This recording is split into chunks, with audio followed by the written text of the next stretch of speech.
ইতিমধ্যে আপনারা মানুষ শুনেছেন, আমরা এসে বলেছি যে মাটিগুলি যে এখান থেকে যে খালের পলিগুলি উত্তোলন করা হচ্ছে সেগুলি আবার বৃষ্টি হলে পড়ে যেতে পারে। তাই আসলে এইগুলির ব্যাপারে ওনারা বলেছেন যেগুলি সরিয়ে ফেলা হবে, হ্যাঁ, যাতে এই পলিগুলি না থাকে।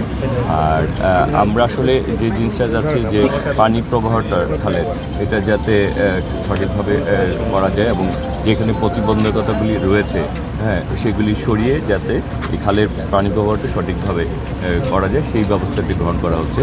আর এই খাল নিয়ে পরিকল্পনা তো রয়েছে, 4টি ধাপে এটি হবে। দৃশ্যমানভাবে আপনারা দেখতে পাবেন এই বছরের শেষের দিকে আমরা ইতিমধ্যে বিভিন্ন জায়গায় কাজ শুরু হয়ে গেছে। প্রথমে হচ্ছে যে এই খালটিকে যেখানে প্রতিবন্ধক আছে সেগুলি সরিয়ে ফেলা হবে, পরিষ্কার পরিচ্ছন্ন করা হবে এবং পরবর্তীতে খালগুলি খনন করে দুই পাড়ে হাঁটার জন্য সৌন্দর্য বর্ধন করা হবে, হাঁটার ব্যবস্থাও করা হবে।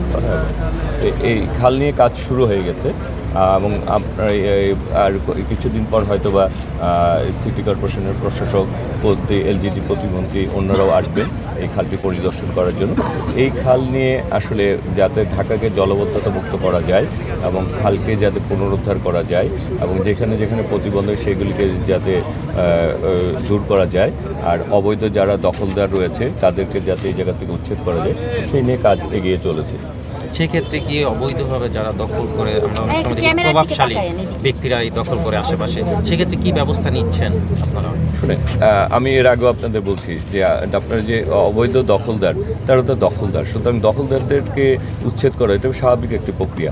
এই ব্যাপারে আমরা তো সরকারও এই ব্যাপারে সচেতন, আমরাও এই ব্যাপারে সচেতন এবং তাদেরকে বলা হচ্ছে যে তাদেরকে কেউ আশ্রয়প্রশ্রয় দিলে তাকেও আইনের আওতায় হবে। সুতরাং দখলদারদের কোনো রকম আশ্রয়প্রশ্রয় দেওয়ার কোনো সুযোগ নেই।